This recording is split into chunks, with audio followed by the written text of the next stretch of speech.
우리에게 펴주시고 우리가 주님과 함께 세계 나가서 복음을 전하는 하나님의 일꾼, 하나님의 제자들이 다 되게 도와주시옵소서. 우리에게 성령의 기름 부으심이 넘치기 원합니다. 하나님은 하늘을 문을 여시고 이 시간에 성령으로 우리에게 기름 부어주시옵소서. 우리 마음속에 주님을 향한 뜨거운 열정이 솟아오르기를 원합니다. 우리에게 성령의 불을 붙여주시고 뜨거운 믿음의 열정에 불을 붙여주시옵소서. 하나님을 더 사랑하게 도와주시고 하나님 세상에 나가서 복음을 더 뜨겁게 전하는 우리 발걸음이 되게 도와주시옵소서. 성령 하나님 우리 가운데 충만하게 임하여 주시옵소서. 하나님 말씀을 들을 때 주의 음성 듣게 도와주시옵소서. 우리 주님의 손을 잡는 시간 되게 도와주시고 하나님의 영광을 우리 눈으로 보는 시간 되게 도와주시옵소서. 성령 하나님 바람같이 불같이 생수같이 우리 가운데 운행하여 주시옵소서. 예수님의 이름으로 기도합니다. 아멘. 할렐루야. 주님께서 우리와 같이 계십니다. 이게 왜 울립니까? 좀 조정을 하세요. 주님이 함께 하시는 이 시간 또 좋은 일이 있을 줄 믿습니다. 우리 옆에 계신 분들께 한번 인사하겠습니다. 당신에게 좋은 일이 일어납니다. 당신에게 좋은 일이 일어납니다. 예. 나를 축복하는 선포를 한번 하겠습니다. 나에게 기적이 일어납니다. 나에게 기적이 일어납니다. 믿습니다. 아멘. 우리 입술의 고백대로 하나님이 이루어주실 줄 믿습니다. 이스라엘은 역사적으로 세 차례 성전을 가졌습니다. 첫 번째 성전이 솔로몬 성전입니다. 그 위용이 이루 말을 할 수가 없도록 영광스러웠습니다. 모든 것이 금으로 장식되어 있고 은으로 덮여 있었습니다. 그런데 바벨론 느부갓네살 왕이 주전 586년에 이스라엘을 함락하고 성전을 파괴했습니다. 그리고는 포로로 잡혀갔습니다. 70년 뒤에 이스라엘이 종살이 하다가 돌아와서 성전을 지었습니다. 종살이 하면서 지은 성전이니까 보잘것없는 성전이었습니다. 여기 나오는 스룹바벨 성전이었습니다. 그 스룹바벨 성전이 너무나 보잘것없었기 때문에 나중에 헤롯 대왕이 유대인들의 환심을 사기 위해 가지고 성전을 다시 지었습니다. 헤롯 성전입니다. 무려 46년이나 걸려서 지었습니다. 온 성전을 돌로 장식을 했습니다. 여기 스룹바벨 성전을 지을 때 그 규모가 너무나 보잘것없었기 때문에 백성들이 굉장히 낙담을 했습니다. 3절에 보니까 너희 가운데 남아있는 자 중에서 이 성전의 이전 영광을 본 자가 누구냐? 이제 이것이 너희에게 어떻게 보이느냐? 이것이 너희 눈에 보잘것없지 아니하냐고 했습니다. 이전에 솔로몬의 성전을 보았던 자들은 이 스룹바벨 성전은 보잘것 없다는 것을 잘 알고 있었습니다. 그런데 하나님께서 위로의 말씀을 주셨습니다. 9절에 보니 이 성전의 나중 영광이 이전 영광보다 크리라. 만군의 야훼의 말이니라. 내가 이곳에 평강을 주리라. 만군의 야훼의 말이니라. 그 말씀을 했습니다. 하나님이 지금 내 눈에 보잘것없어 보일지 모르지만은 나중 영광이 이전보다 클 것이라고 말씀을 했습니다. 하나님은 이전 영광보다 더 큰 영광을 우리에게 주시는 분입니다. 저는 우리 교회를 섬겨온 지 이제 6년이 지났습니다. 하나님이 6년 동안 우리 교회에 영광을 주셨습니다. 그러나 이 말씀을 읽고 저는 더욱더 소망을 갖게 되었습니다. 하나님은 우리 교회와 성도 여러분에게 이전에 주신 영광과 축복보다 더 큰 영광과 축복을 주실 것입니다. 왜냐하면 하나님은 좋으신 분이고 모든 것을 더 낫게 만드시는 분이기 때문입니다. 우리가 하나님의 더 큰 영광을 보고 체험하기 위해서는 어떻게 해야 되겠습니까? 세 가지를 말씀을 드리겠습니다. 첫째, 하나님의 더 큰 영광을 보려면 내일에 대한 소망을 가져야 됩니다. 한번 따라해 주시기 바랍니다. 내일에 대한 소망을 갖자. 6절과 7절입니다. 만군의 야훼가 이같이 말하노라. 조금 있으면 내가 하늘과 땅과 바다와 육지를 진동시킬 것이요 또한 모든 나라를 진동시킬 것이며 모든 나라의 보배가 이르리니 내가 이 성전의 영광이 충만하게 하리라. 만군의 야훼의 말이니라. 조금 있으면 이 성전에 하나님의 영광이 충만하게 하리라고 말씀을 하셨습니다. 그러므로 우리가 하나님이 행하시는 더 큰 영광을 보기 위해서는 내일에 대한 소망을 가져야 됩니다. 조금 있으면 그런 일이 일어날 것이라고 말씀을 했습니다. 우리는 내 개인에 대해서도 소망을 갖고 우리 교회에 대해서도 소망을 가져야 됩니다. 하나님이 행하시는 더 큰 영광을 보는 것은 결코 어렵지 않습니다. 우리가 애써서 영광을 보기 위해서 산으로 멀리 산속으로 들어갈 필요가 없습니다. 더 큰 영광을 바라보면 됩니다. 믿음이라는 것은 바라보는 것입니다. 믿음이라는 것은 내가 막 손으로 나가서 수고하는 것이 아닙니다. 믿음이라는 것은 바라보는 것입니다. 바라보는 그것을 우리는 얻게 됩니다. 하나님은 내일에 대한 영광을 약속하셨습니다. 여기 있는 말씀처럼 조금 있으면 내가 이 성전에 영광이 충만하게 하리라고 했습니다. 그러므로 우리가 하나님의 더 큰 영광을 보기 위해서는 하나님이 행하실 큰 일을 소망해야 됩니다. 더 나은 내일에 대한 꿈을 가져야 됩니다. 여러분, 성령으로 충만하면 누구든지 꿈을 가질 수가 있습니다. 예수님을 믿으면 누구든지 내일에 대한 소망을 가질 수가 있습니다. 여러분, 그렇기 때문에 하나님을 믿으니 우리는 환경을 바라보고 낙담하지 말아야 됩니다. 절대 긍정적인 생각으로 내일에 대한 소망을 가져야 됩니다. 아프가니스탄의 수도 카불에서 선교사로 사역을 하는 한 목사님이 있었습니다. 카불의 주 산업은 목양업입니다. 그런데 이 목양업에 제일 천적이 되는 것이 달팽이입니다. 양들이 달팽이를 먹으면 질병에 걸리게 됩니다. 근데 오리는 달팽이를 잘 잡아먹습니다.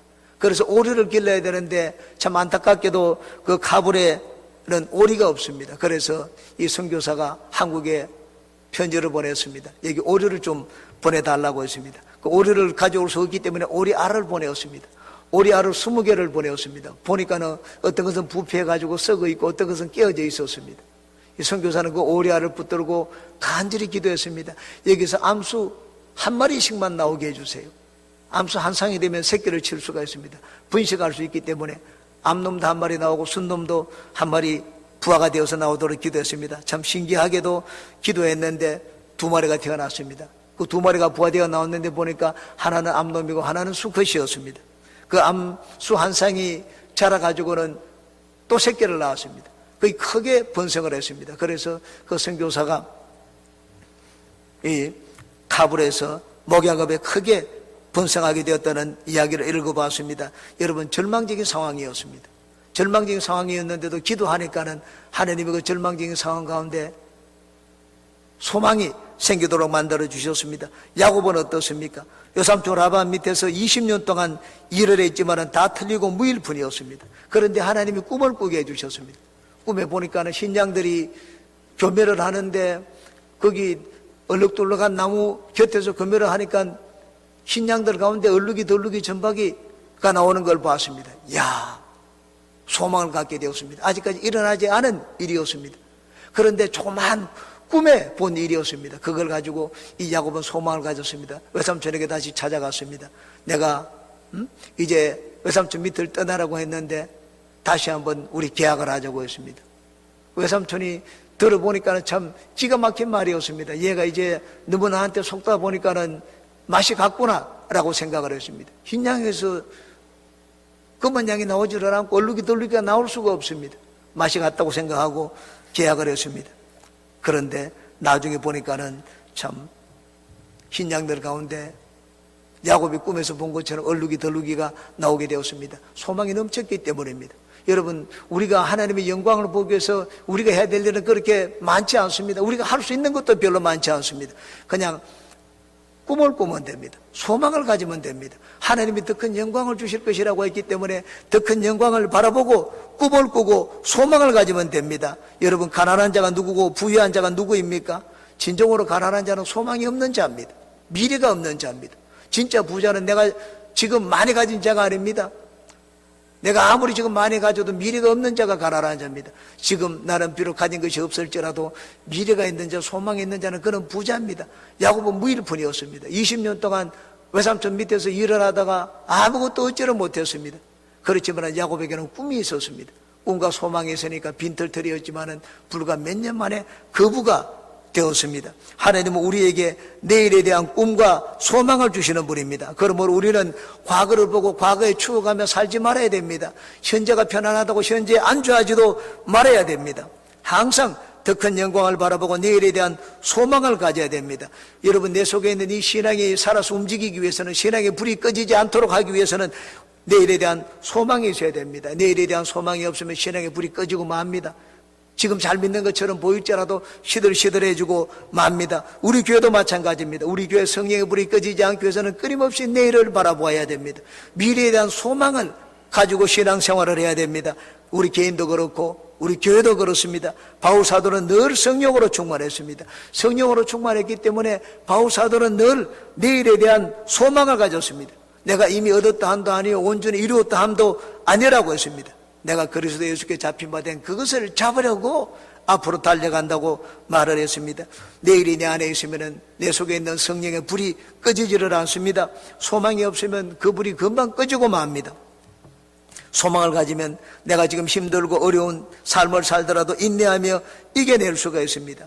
제 인생 가운데 가장 힘든 때는 미국에서 공부할 때 유학 기간이었습니다. 그때는 물질도 어렵고 머리도 안 돌아가고 모든 것이 모자랐습니다. 부족했습니다. 너무나 경제적으로 어려워가지고 저희 아내는 안 해본 것이 없습니다. 베이비시터도 하고 볼펜 조립도 하고 모든 것을 다 했습니다. 저희 아내가 힘들 때마다 제가 저희 아내에게 말을 한 것이 있습니다. 여보, 내가 한국에 돌아가면 당신이 고생하지 않아도 된다. 이제 내가 공부를 마칠 때가 되었다. 조금만 참자. 아내에게 제가 할 수 있는 것이 없었습니다. 돈을 벌어줄 수 있는 것도 아니었습니다. 아내를 도와줄 수도 없었습니다. 아내가 하는 일을, 애 보는 일을 제가 해줄 수도 없었습니다. 제가 할 수 있는 것은 오직 미래에 대한 소망의 말을 던져주는 것이었습니다. 아내는 제 말을 듣고 그 힘든 미국 생활을 잘 참고 견디는 것을 보았습니다. 우리가 어려움을 당하고 고난을 당할지라도 그것을 이겨내고 견디고 승리하기 위해 가지고는 내 마음속에 소망을 가져야 됩니다. 하나님은 종살이 하다가 이제 갓 해방되어 나온 이스라엘에게 소망을 주었습니다. 그들은 가진 것이 없었습니다. 온 사면은 그들을 대적하는 적들이었습니다. 그런데 소망을 주었습니다. 네 사면의 적들이 보이지 않느냐? 그들이 나중에는 너희들에게 조공을 드리고 다 너희에게 은금폐물을 가지고 나올 것이라고 말씀을 했습니다. 이스라엘은 신앙을 지켰습니다. 신앙을 지킨 결과 마침내 그들은 메시아의 탄생을 보게 되었습니다. 메시아가 태어나자 이전의 영광보다 비교가 되지 않는 영광을 이스라엘에게 가져다 주게 되었습니다. 그러므로 여러분 가운데 병든 사람이 있으면은 나는 병이 낫는다, 건강하게 된다 하는 소망을 가지시기 바랍니다. 경제적으로 힘든 사람은 나누어주고 꾸어주고 베푸는 소망을 가지시기 바랍니다. 남의 밑에 있는 사람은 나도 남 위에 있고 다스리는 사람이 될 수 있다. 나는 장차 그렇게 될 것이다. 다스리는 지도자가 될 것이다. 소망을 가지시기 바랍니다. 하나님은 나를 만드시고 나를 아시고 내 삶의 모든 것을 채우실 수 있는 분입니다. 그러므로 우리가 하나님 앞에 나아갈 때는 하나님에 대한 믿음을 가져야 됩니다. 믿음이 없이는 하나님을 기쁘시게 하지 못하느니 하나님께 나아가는 자는 반드시 그가 살아계신 것과 또한 자기를 찾는 자들에게 상을 주시는 이심을 믿으라고 했습니다. 내일에 대한 소망을 가지고 하나님께 기도하는 분들에게 하나님의 영광이 충만하게 임하기를 주님의 이름으로 축원합니다. 두 번째입니다. 하나님의 더 큰 영광을 보려면 두 번째, 말씀과 성령으로 살아야 됩니다. 한번 따라해 주시기 바랍니다. 말씀과 성령으로 살자. 우리가 미래를 소망 가운데 바라보며 살도록 힘과 용기를 주는 것이 바로 말씀과 성령입니다. 4절에 보니 하나님은 세 번이나 두려워하지 말고 힘을 내고 용기를 가지라고 했습니다. 백성의 지도자인 스룹바벨에게 용기를 가지라고 했습니다. 그리고 종교적인 지도자인 제사장 여호수아에게 스스로 굳세게 하라, 용기를 내라고 했습니다. 그리고 모든 백성들에게 다시 한번 말했습니다. 스스로 굳세게 하라, 용기를 내라고 말을 했습니다. 왜냐하면 하나님이 그들 가운데 함께 계시기 때문입니다. 하나님이 어떻게 우리와 함께 계십니까? 무엇으로 함께 계십니까? 그 바로 다음 5절의 그 비결을 보여주고 있습니다. 5절입니다. 너희가 애굽에서 나올 때 내가 너희와 언약한 말과 나의 영이 계속하여 너희 가운데 머물러 있나니 너희는 두려워하지 말지어다. 그 말을 했습니다. 여러분, 하나님 우리 가운데 계신다는 것은 말씀과 성령으로 우리 가운데 계시는 것입니다. 여러분, 하나님이 없으면, 성령이 없으면 우리는 하나님을 알지도 못하고 음성을 듣지도 못합니다. 하나님은 성령으로 우리 가운데 거하십니다. 하나님은 또한 말씀으로 우리 가운데 거합니다. 여러분, 우리가 말씀을 찾지 않고 하나님을 아무리 구해도 우리는 하나님을 모실 수가 없습니다. 우리가 말씀을 사모하고 말씀을 묵상하고 말씀을 내 마음에 새기면 하나님은 그 말씀과 함께 우리 가운데 거하는 것입니다. 그러므로 우리를 하나님의 영광의 소망 가운데로 이끌어주는 것은 말씀과 성령입니다. 우리가 갖고 있는 소망은 전혀 터무니없는 소망이 아닙니다. 근거가 없는 소망이 아닙니다. 우리 소망에 근거가 있습니다. 언약의 말씀입니다. 여기 언약의 말씀이 너에게 있지 않느냐고 했습니다. 그러므로 너희는 소망을 가지라고 했습니다. 이스라엘이 하나님 말씀을 듣고 지키면 세상 모든 민족 가운데 뛰어난 민족이 되게 해줄 것이라고 했습니다. 이 약속은 취소되지 않았다고 했습니다. 모세를 불러가지고 시내산에서 준 그 언약은 여전히 유효하다고 했습니다. 모압 평지에서 내가 다시 한번 가나안 땅에 들어갈 그 출애굽 2세대에게 준 그 약속은 지금도 여전히 살아있다, 유효하다고 말씀을 했습니다. 신명기 28장 1절에서 6절입니다. 우리가 이 말씀을 다 같이 읽겠습니다. 네가 내 하나님 야훼의 말씀을 삼가 듣고 내가 오늘 네게 명령하는 그의 모든 명령을 지켜 행하면 내 하나님 야훼께서 너를 세계 모든 민족 위에 뛰어나게 하실 것이라. 내가 내 하나님 야훼의 말씀을 청종하면 이 모든 복이 내게 임하며 내게 이르리니 성읍에서도 복을 받고 들에서도 복을 받을 것이며 내 몸의 자녀와 내 토지의 소산과 내 짐승의 새끼와 소와 양의 새끼가 복을 받을 것이며 내 광주리와 떡반죽 그릇이 복을 받을 것이며 내가 들어와도 복을 받고 나가도 복을 받을 것이니라. 이 말씀이 너를 축복하는 언약의 말씀이 여전히 유효하다고 했습니다. 그러므로 말씀을 마음에 새기라고 했습니다. 신약에서도 마찬가지입니다. 우리가 예수님을 믿고 소망을 둘 수 있는 근거가 어디 있습니까? 예수님의 언약의 말씀입니다. 믿는 자에게는 이런 표적이 따르리니 내 이름으로 귀신을 쫓아내고 새방언을 말하고 병든 자에게 손을 얹으면 낫는다고 했습니다. 우리는 예수님을 믿기 때문에 영혼이 잘된 같이 범사에 잘되고 강건한 생명을 얻을 수가 있구나, 그 소망을 가질 수가 있습니다. 우리의 소망은 헛된 소망이 아닙니다. 터무니없고 근거 없는 소망이 아닙니다. 예수님의 약속의 말씀, 언약의 말씀에 근거를 둔 소망입니다. 그러므로 여러분의 인생의 문제, 어려움이 부닥쳤을 때 다른 것 찾지 마십시오. 여러분의 문제를 해결하는 것은 하나님의 말씀입니다. 세상에서 문제를 해결하려고 하지 마시고 하나님 말씀을 먼저 구하시기 바랍니다. 5만 번 기도 응답받은 조지 뮬러는 과언을 경영하면서 많은 문제에 부닥쳤습니다. 5만 번이나 문제에 부닥쳤습니다. 그런데 5만 번 기도했습니다. 하나님이 5만 번 응답을 해주셨습니다. 문제가 있을 때마다 조지 뮬러는 기도실에 들어갔습니다. 기도실에 들어가서 이 상황에 가장 적합한 하나님 말씀이 무엇인지 기도 가운데 찾았습니다. 기도 가운데 떠오르지 않으면 창세기부터 성경을 펼쳐놓고 읽었습니다. 읽다가 하나님 말씀이 떠오르면은 그 말씀을 붙들고 끈질기게 기도했습니다. 하나님이 응답을 주시면 기도 문을 열고 나왔습니다. 영국의 브리스톨의 애슐리 다운에 고아원을 세웠는데 66년 동안 돌본 고아 숫자가 만 24명입니다. 그리고 그들이 다닐 수 있도록 학교를 세웠습니다. 영국 전역에 117개 학교를 세웠습니다. 오늘날 화폐 가치로 따지면 조지 뮬러가 후원자들로부터 받은 후원금은 총 1억 5천만 달러가 된다고 합니다.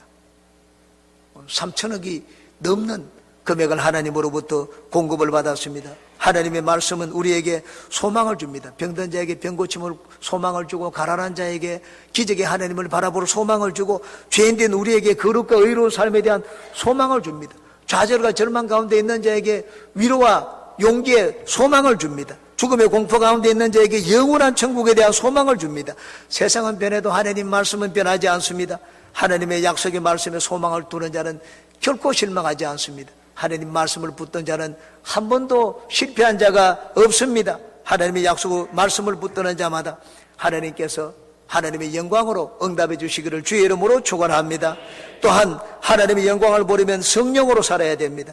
이스라엘이 광야에서 생활을 할 때 그들을 보호하고 지켜주시며 그들을 축복의 땅으로 이끌어 주신 분이 성령이었습니다. 성령의 구른 기둥과 불기둥으로 하나님께서 이스라엘을 지키고 보호해 주셨습니다. 하나님의 언약의 말씀과 성령이 여전히 너희들 가운데 있으니 너희는 두려워하지 말고 용기를 내라고 말씀을 하셨습니다. 이스라엘보다 우리는 더한 성령을 모시고 있습니다. 우리 안에 각자가 다 성령을 모시고 있습니다. 그러므로 여러분 어디를 가든지 두려워하지 마십시오. 소망을 가지시기 바랍니다. 하나님의 성령이 내 안에 있고 말씀이 내 안에 있지 않습니까? 하나님께서 우리에게 말씀과 성령을 충만하게 공급해 주시는 곳이 있습니다. 그건 교회와 예배입니다. 하나님은 교회와 예배를 통하여 우리에게 말씀과 성령을 공급해 주십니다. 하나님 말씀과 성령이 충만하게 역사하는 곳은 예배입니다. 예배 가운데는 말씀이 살아서 역사합니다. 글을, 성경에 있는 글을 읽을 때는 그냥 양피지에 쓰인 글이지만은 예배를 드릴 때 우리가 듣는 말씀은 살아있는 하나님의 말씀입니다. 우리 영과 혼과 관절과 골수를 찔러 쪼갭니다. 우리 생각이 변화됩니다. 우리 영이 살아납니다. 하나님을 알게 됩니다. 하나님이 나와 함께 하신다는 확신을 갖게 됩니다. 그러므로 여러분은 예배에 열심을 내시기 바랍니다. 예배를 드릴 때는 내가 오늘 반드시 하나님을 만나고야 말겠다는 마음의 자세를 가지고 예배에 임해야 됩니다. 예배를 방해하는 모든 것들을 전부 다 제거하시기 바랍니다. 여러분 핸드폰은 미리 다 꺼야 됩니다. 그리고 염려 걱정이 있으면은 염려 걱정을 다 지워버려야 됩니다. 제 말씀을 전하러 오는데 잠깐 동안 염려 걱정이 제 속에 들어왔습니다. 저는 조금 전에 기도하면서 염려 걱정을 떨쳐버렸습니다. 하나님 말씀을 전하는데 염려가 무슨 말이냐? 잊어버리기로 했습니다. 우리의 운명을 바꾸는 것은 예배입니다. 그러므로 예배를 드릴 때는 우리가 최선을 다해서 내 모든 정성을 다하여 예배를 드려야 됩니다. 요즘은 과학과 IT 산업이 발달해서 편하게 예배를 드립니다. 편하게 멀리 가지 않아도 됩니다. 인터넷으로 핸드폰만 해서 어디서든지 예배를 드릴 수가 있습니다. 그러나 그렇게 드리는 것은 최선을 다해서 드리는 예배가 아니고 내 정성을 다하는 예배가 아닙니다. 물론 내가 병상에 누워있기 때문에 주님 앞에 나가지 못할 때는 어쩔 수가 없을 것입니다. 그러나 하나님 앞에 예배를 드릴 때는 나를 최대한도로 불편하게 해야 됩니다. 내한테 불편한 것이 하나님께서는 기뻐하심이 됩니다.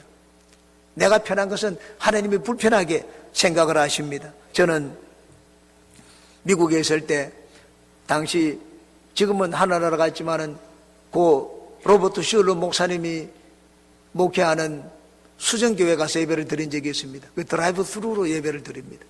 그 드라이브 스루 예배가 어떤지 우리 아이들과 함께 가족이 가서 예배를 드렸습니다. 가니까는 주파수를 얼마로 맞추라고 했습니다. 주파수를 맞추니까 그 슐러 목사님의 설교가 그 라디오 안에 있는 방송에서 나왔습니다. 방송에서 나오고 난 다음에 나중에 나갈 때 창문을 열고 나가는데 거기 헌금 주머니가 박스가 있습니다. 헌금 박스에다가 헌금을 넣고 나왔습니다. 저는 나오고 난 다음 우리 가족들에게 물어봤습니다. 예배를 드렸는데 느낌이 어떠냐? 전혀 예배드린 느낌이 들지 않는다 말을 하는 걸 들었습니다. 성령의 감동이 없었습니다. 예배 살아계신 하나님의 임재를 느끼고 체험하기 위해서는 내가 최고의 것을 하나님께 드려야 됩니다. 내가 편한 예배는 하나님 보시기에 결코 편하지 않습니다. 하나님 불편하게 여기십니다. 내가 귀한 것을 희생해서 드리는 예배는 하나님이 기쁘게 받으시는 예배입니다. 바른 예배를 드리기 위해서는 하나님과 만남을 기대하고 나가야 됩니다. 항상 하나님께 나아갈 때는 내가 흥분된 마음으로 설레이는 마음으로 마치 내가 제일 사랑하는 연인을 만나는 그런 느낌으로 우린 예배에 나아가야 됩니다. 하나님, 내가 음성을 듣는 것을 제일 큰 기쁨으로 여겨야 됩니다. 그리고 내 삶과 시간을 드리는 예배가 되어야 됩니다. 삶을 드리고 시간을 드리는 예배. 다시 말해서 예배가 희생이 되어야 됩니다. 구약의 예배는 전부 sacrifice라고 영어에 되어 있습니다. 여러분, sacrifice, 구약에 드리는 제사가 sacrifice입니다. sacrifice는 희생입니다. 하나님 앞에 제사 드린다, 하나님을 예배한다는 것은 나의 희생을 드리는 것입니다. 내 희생을 드리는 것. 내 것을, 내 재산을 바쳐가지고 하나님 앞에 제사하는 것. 이것이 바로 내 희생을 드리는 것이 예배입니다. 여러분은 올 한 해 예배에 성공하는 인생이 되어서 늘 말씀과 성령으로 충만한 삶을 사시기를 주의 이름으로 축원합니다. 세 번째입니다. 하나님의 더 큰 영광을 보려면 예수님 제일주의로 살아야 됩니다. 또 한번 따라해 주시기 바랍니다. 예수님 제일주의로 살자. 예수님은 내 삶의 모든 것입니다. 내 인생 문제에 대한 해답이 예수님께 있습니다. 8절을 보십시오. 은도 내 것이요 금도 내 것이니라 만군의 야훼의 말이니라. 여러분, 여기는 음과 근을 얘기했지만 모든 것이 예수님께 있습니다. 행복이 예수님께 있고 성공이 예수님께 있고 부귀 명화, 우리 인간이 구하는 모든 것들이 다 예수님 안에 있습니다. 영원한 생명이 바로 예수님 안에 있습니다. 죽어도 사는 길이 예수님 안에 있습니다. 9절입니다. 이 성전의 나중 영광이 이전 영광보다 크리라. 만군의 야훼의 말이라. 내가 이곳에 평강을 주리라. 만군의 야훼의 말이니라. 구했습니다. 여러분, 이전 영광보다 큰 영광이 누구의 영광입니까? 예수님의 영광입니다. 여기 더 크다는 말은 양적으로 비교한 것을 말하지를 않습니다. 질적으로 뛰어난 것을 말합니다. 예수님이 제자들에게 말하기를 너희 의가 서기관과 바리새인의 의보다 낫지 않으면 하늘나라 들어가지 못한다고 했습니다. 우리가 어떻게 바리새인보다 낫겠습니까? 제자들이 다 얘기를 했습니다. 여러분, 바리새인 중에 바리새인은 바울 선생이었습니다. 바울은 예수님을 믿기 전에 자기 삶을 고백했습니다. 나는 히브리인 중에 히브리인이고 바리새인 중에 바리새인이고 율법의 의로는 흠이 없다고 했습니다.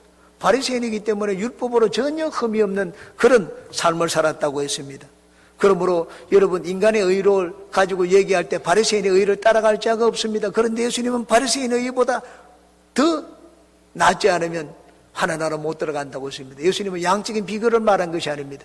질적인 비교를 말한 것입니다. 그것과는 비교되지 않은 탁월한 의가 아니면 하늘나라 들어가지 못한다고 했습니다. 그것은 믿음의 의입니다. 예수님이 입혀주는 의의 옷을 입어야지만 하늘나라에 들어갈 수가 있습니다. 오늘 여기 성경에서 말하는 것도 마찬가지입니다. 여기서 나중 영광은 양적으로 더 나은 영광을 말하지를 않습니다. 질적으로 전혀 다른 영광입니다. 예수님이 주시는 영광입니다.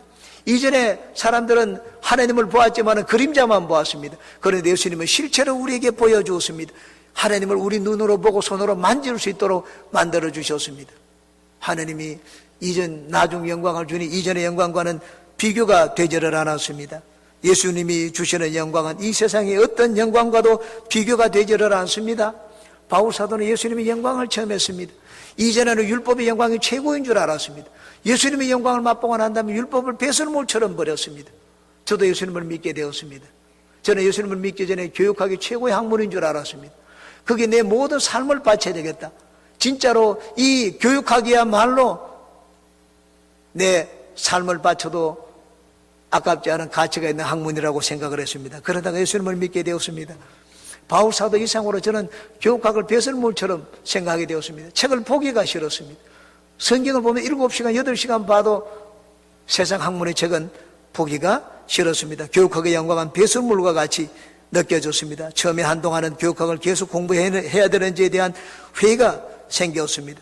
하나님을 위하여 저는 다시 교육학을 공부하기로 해서 다시 공부하게 되었습니다. 예수님이 주시는 제일 큰 영광이 무엇입니까? 여기 보니까 평강이라고 했습니다. 이전 영광보다 더 큰 영광을 주리니 너희에게 평강을 주실 것이라고 말씀을 했습니다. 예수님이 주시는 영광은 평강입니다. 히브리어로 샬롬이라고 합니다. 샬롬은 안정과 평화, 이게 번영과 행복, 모든 것을 포함하는 단어입니다. 내 속에 마음의 평안도 포함하고 바깥으로 평화스러운 상태도 포함하는 말입니다. 아리스토텔레스는 인간이 추구하는 최고의 덕목이 행복이라고 했습니다. 아리스토텔레스는 최고의 가치가 행복이라고 했습니다. 히브리인들에게는 최고의 가치가 되는 것, 그것이 바로 샬롬입니다. 샬롬은 세상의 어떤 것보다 뛰어난 복입니다. 예수님이 우리에게 주시는 것이 바로 샬롬이라고 말씀을 했습니다. 여러분, 예수님은 우리에게 영혼만 잘 되게 해주시는 분이 아닙니다. 안도 편하고 바깥도 편하고 내 마음도 편하고 가정도 편하고 내가 가져도 평안하고 이뤄도 평안하고 있어도 만족하고 없어도 만족하는 그런 것을 주십니다. 바로 그것이 샬롬입니다. 바울 사도는 샬롬이 무엇인지 잘 알았습니다. 나는 일체에 만족하는 비결을 배웠다고 했습니다. 나는 풍부에 처할 줄도 알고 비천에 처할 줄도 알고 높은 곳에 처할 줄도 알고 낮은 곳에 처할 줄도 안다고 했습니다. 어떤 곳에 처해도 바울 사도는 원망하거나 불평하거나 불만하지 않았습니다. 샬롬입니다. 가져도 마음이 평안하고 빼앗겨도 마음이 평안합니다. 우리가 예수님의 영광을 체험하기 위해서는 예수님 제일주의로 살아야 됩니다. 이제 세 가지를 말씀드리겠습니다. 예수님 제일주의로 산다는 것은 첫째, 예수님을 내 삶의 목적으로 삼는 것입니다. 내가 누구를 위해서 삽니까? 누구를 위해서 공부를 하고 누구를 위해서 돈을 법니까? 예수님을 위해서 공부를 합니다. 예수님을 위해서 돈을 법니다. 바울 사도는 살아도 주를 위하여 살고 죽어도 주를 위하여 산다고 했습니다. 이것이 예수님 제일주의입니다. 내 사는 목적이 예수님이 되는 것입니다. 두 번째, 예수님 제일주의로 산다는 것은 예수님을 내 삶의 주인으로 삼는 것을 말합니다. 우리는 예수님을 부를 때 주님이라고 말을 합니다. 주님은 고상한 표현입니다. 정확한 표현은 주인님입니다. 영어로 보면 로드입니다. 주인님. 종이 주인을 부를 때 로드라고 부릅니다. 여러분 노예 제도 때 보십시오. 종이 주인을 부를 때 로드라고 부릅니다. 주님이라는 말은 주인님이라고 말입니다. 예수님을 주인으로 섬기면 나는 모섬입니다. 모섬은 자기가 결정권이 없습니다. 내 소유도 없습니다. 모든 것이 주인의 처분에 달려 있습니다. 단지 주인이 시키는 대로 할 뿐입니다. 그러므로 우리가 예수님을 주인으로 삼는다는 것은 내가 주인이라고 할 만한 것이 아무것도 없다는 말입니다. 내가 주님이 내 모든 것의 주인이 되면 주님은 내 모든 삶을 다스려 주십니다. 내가 모든 것의 주인이 되면 나는 그것을 누리지를 못합니다. 좀 긴 이야기를 말씀을 드리겠습니다. 파인애플 스토리라는 이야기입니다. 네덜란드 영 뉴기니에서 7년에 걸쳐서 일어났던 일입니다. 여기 미국의 한 선교사 거기 파송받아 갔습니다. 오토 코니라는 선교사였습니다. 원주민이 사는 밀림 지역에 들어갔습니다. 거기에서 파인애플 묘목 100그루를 자기 땅에다가 좀 심어달라고 했습니다. 원주민에게 삭스를 주었습니다. 소금을 주고 삭스를 주고 100그루를 옮겨 심었습니다. 이제는 3년이 되어서 파인애플을 따먹을 수 있게 되었습니다. 그런데 보니까는 파인애플을 먹으려고 하니까는 파인애플이 그냥 따려고 하니까는 전부 다 누가 따가지고 가서 보이지를 않았습니다. 나중에는 보니까는 아직 익지도 않은 것까지 다 따가지고 갔습니다. 익기 전에 훔쳐라. 그렇지 않으면 주인이 다 가져가 버린다. 이게 원주민들이 말하는 내용이었습니다. 누가 그랬는지 몰랐습니다. 나중에 범인을 찾게 되었습니다. 범인을 찾아보니까는 그 범인이 바로 자기에게 묘목을 심어준 그 이란 일꾼이었습니다. 네 삭스를 받고 이 돈을 줬는데 왜 여기 있는 파인애플을 가져가느냐? 원주민들에게는 자기가 심으면 자기 것입니다. 돈을 뭐 받고 노동을 했건 간에 내가 심으면 내 겁니다. 남의 걸 심었더라도. 그래서 이 선교사가 그래 그러면 내가 따로 심겠다 하고 파인애플을 전부 다 그냥 다 빼가지고는 쓰레기 더미에 던졌습니다. 그런데 자기가 심었는데도 와가지고 원주민들이 다 가지고 갔습니다. 이 원주민 이 선교사의 사모님이 의사였습니다. 너희들이 자꾸 그러면은 이제 병원 문을 닫겠다. 그 엄포로 놨는데도 원주민들이 듣지를 않았습니다. 그래서 나중에 병원 문을 닫았습니다. 아이들은 죽어갔습니다. 아이들이 죽어가도 이들을 아랑곳하지 않고 훔쳐갔습니다. 왜? 생명을 그냥 귀하게 여기지 않았기 때문입니다. 나중에는 안 되겠다 싶어가지고 상점을 열었는데 그 상점도 문을 닫겠다고 했습니다. 나중에 상점을 문을 닫으니까는 원주민들이 전부 다 밀림으로 돌아갔습니다. 상점에서 문 닫아가지고 여기서 우리 소금 얻을 것도 없고 물건을 살 수도 없는데 여기 있을 필요가 어디 있느냐? 원주민들이 다 밀림으로 돌아갔습니다. 원주민들이 돌아가니까는 이 선교사가 파인애플들은 잘 먹을 수 있었습니다. 파인애플을 먹고 있는데 아내가 말을 했습니다. 여보, 우리가 파인애플 먹으러 여기 왔으면 미국에 있으면 더 맛있는 파인애플을 잘 먹지 않을까? 미국으로 돌아가는 게 낫지 않겠느냐? 고 얘기를 했습니다. 아내 말을 들어보니까 그럴 것 같았습니다. 그래서 다시 상점의 문을 열었습니다. 상점을 여니까는 원주민들이 또 찾아왔습니다. 그들에게 또 복음을 전했습니다. 그런데 이 버릇을 고칠 수가 없었습니다. 그렇게 하다가 이 선교사가 미국으로 가서 이제는 안식년을 지나게 되었습니다. 안식년을 지나고 난 다음에 거기서 교육을 받았습니다. 교육을 받았는데 참 이 선교사가 변화가 되었습니다.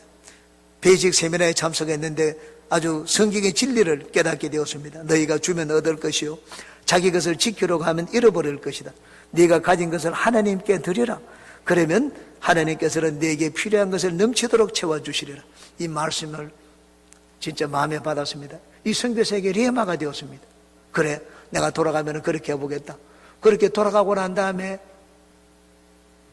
선교사 사모님과 함께 손을 잡고 기도했습니다. 하나님, 이 파인애플 묘목은 이제 우리의 것이 아닙니다. 하나님께 드립니다. 하나님께 드린다고 했습니다. 그 묘목을 전부 하나님께 드렸습니다. 그리고 우리가 파인애플을 먹어도 좋고 먹지 않아도 좋습니다. 하나님의 것이니까 마음대로 하라고 했습니다. 그러고 난 다음 보니까는 그 다음날 또 파인애플들을 원주민들이 다 잘라가지고 갔습니다. 선교사가 얘기를 했습니다. 보십시오 하나님도 원주민들을 막지 못하지 않습니까? 근데 그 다음날 되니까는 한 원주민이 왔습니다. 이 선교사를 찾아와가지고, 아니 선교사님 이제는 진짜 그리스도인이 되셨네요. 깜짝 놀랐습니다. 아니 내가 20년 전부터 그리스도인인데 무슨 지금 그리스도인이 되었다는 말이냐? 그렇게 묻고 싶었지만 그렇게 하지 않고, 아니 왜 그런 말을 합니까? 하고 원주민에게 물어봤습니다. 그러자 우리가 이걸 도둑질해 갔는데도 선교사님이 화를 내지 않더라고 했습니다. 화를 내지 않는 모습을 오늘 처음 봤다고 했습니다.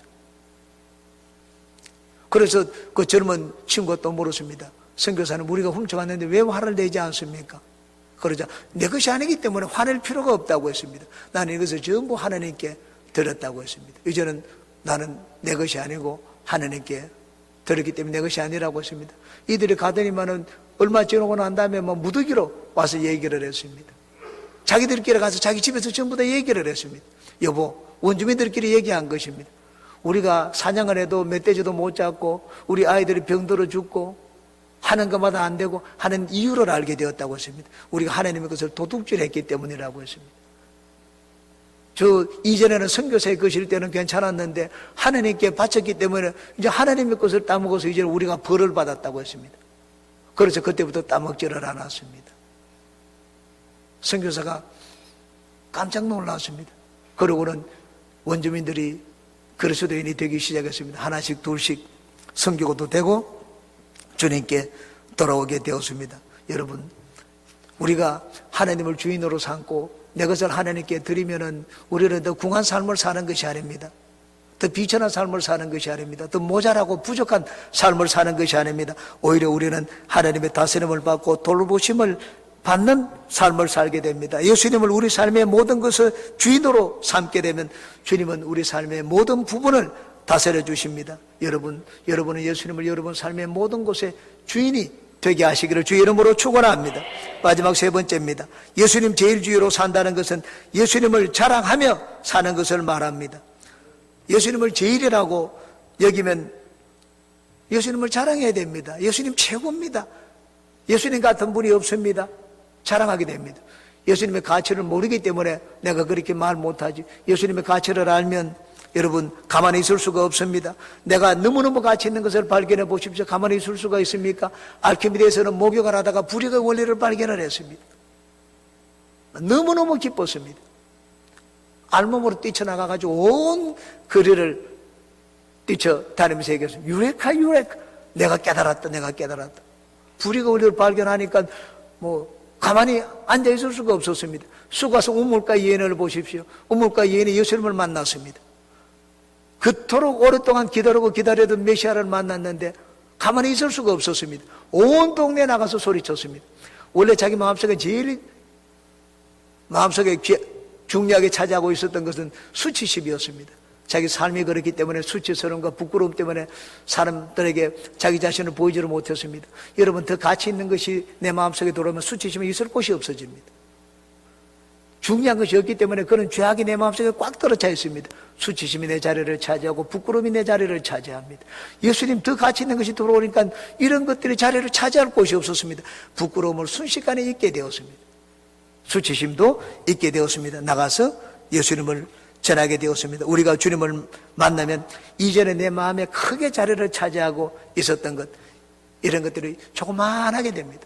내 마음속에 이제는 자리를 차지하지 못하게 됩니다. 더 큰 것이 들어왔기 때문에 우리가 죄악을 버리고 나쁜 습관을 버리기 위해서는 예수님의 가치를 알아야 됩니다. 예수님의 가치를 알게 되면 내 마음속에 자리 잡고 크게 자리 잡고 있었던 것들이 이제는 있을 곳이 없게 됩니다.